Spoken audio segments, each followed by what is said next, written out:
Hey, what's going on, guys? Welcome to my first video. Today we're going to be talking about sidechain compression and how to use sidechain compression to make your kick drum punch through your sub-bass instruments.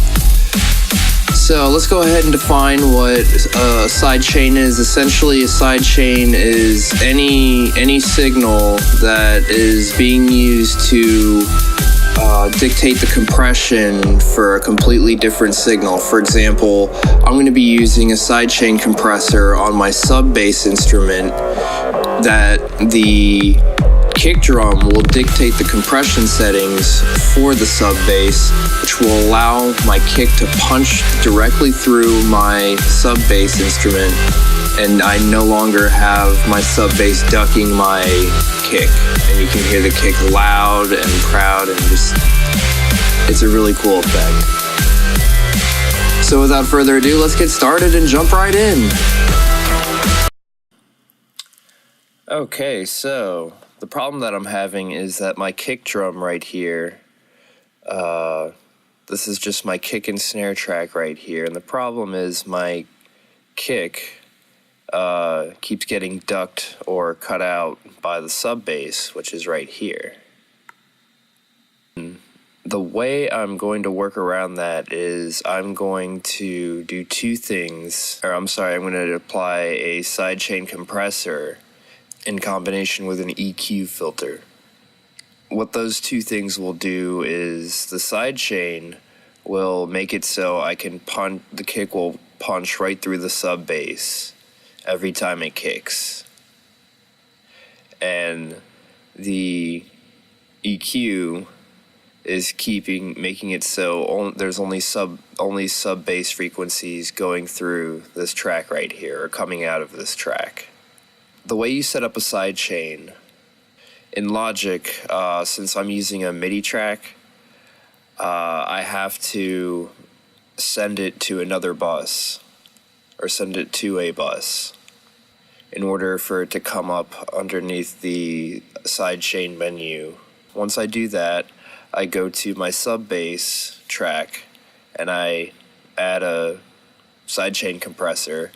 For example, I'm using C6 by Waves. It's a sidechain compressor, and also just a regular internal compressor as well. Next thing you do is you select your sidechain. Mine is in bus 1. Then you need to figure out where your issue is. For example, I am trying to get my kick to punch through the sub bass, so I really only need to mess with this handle right here. You need to make sure that you are clicking this so it says external, because if it says internal, then it's just drawing from the original signal and not your sidechain. So I've gone ahead and done that, and I've compressed down the sub-bass frequencies, and this is what I have.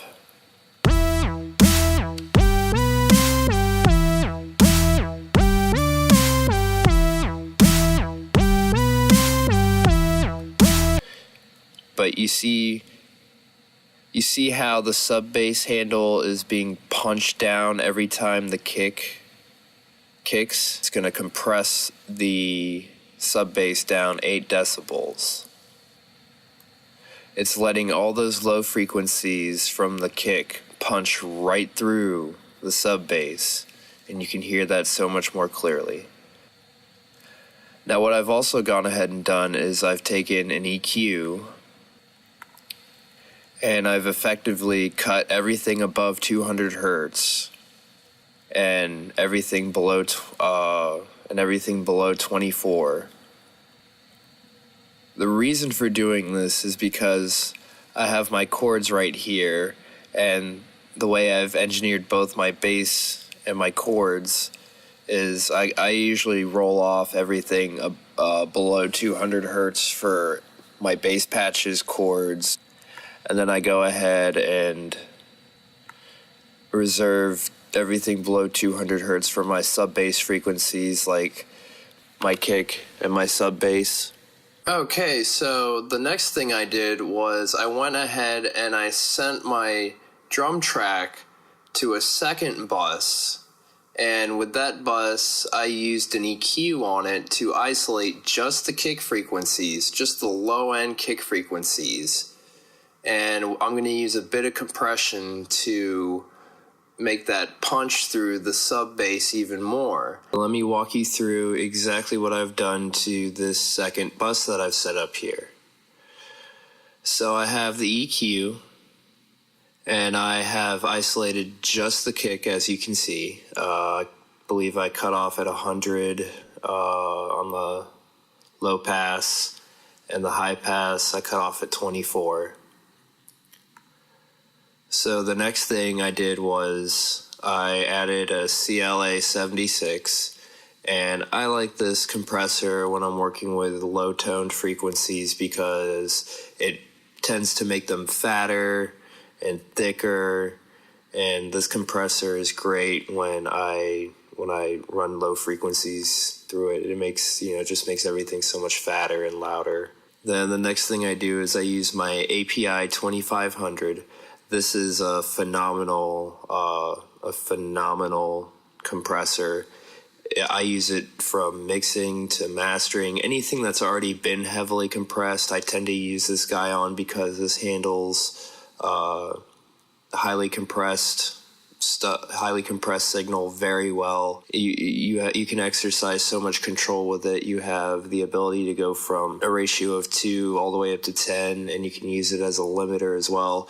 You have the ability to change your knee. You can change your thrust as well, which will dictate how much tone you get, along with the fact that I'm going to be compressing it two more times actually with an upwards compressor. I have a C1 compressor right here set to peak reference, and I'm only compressing it a little bit again, 1.3 to 1, and it gives me a boost of 4 or 5 decibels on the quieter frequencies. This guy right here, I use the MV2 a lot because it really just glues everything together. It glues my sound together. I use this on mixing and mastering as well. It's a combination of low level and high level compression, so there's a bit of upwards compression and downwards compression being used, and you can use the two together and kind of effectively mix almost 2 different signals, but it really helps glue everything together, whether you're mixing down or you're mastering or you're just working on an isolated set of frequencies like I am right now. And then finally what I've gone and done is I've gone and sent it back to my sidechain. That way it will compress my sub bass even more. And let's go ahead and have a listen.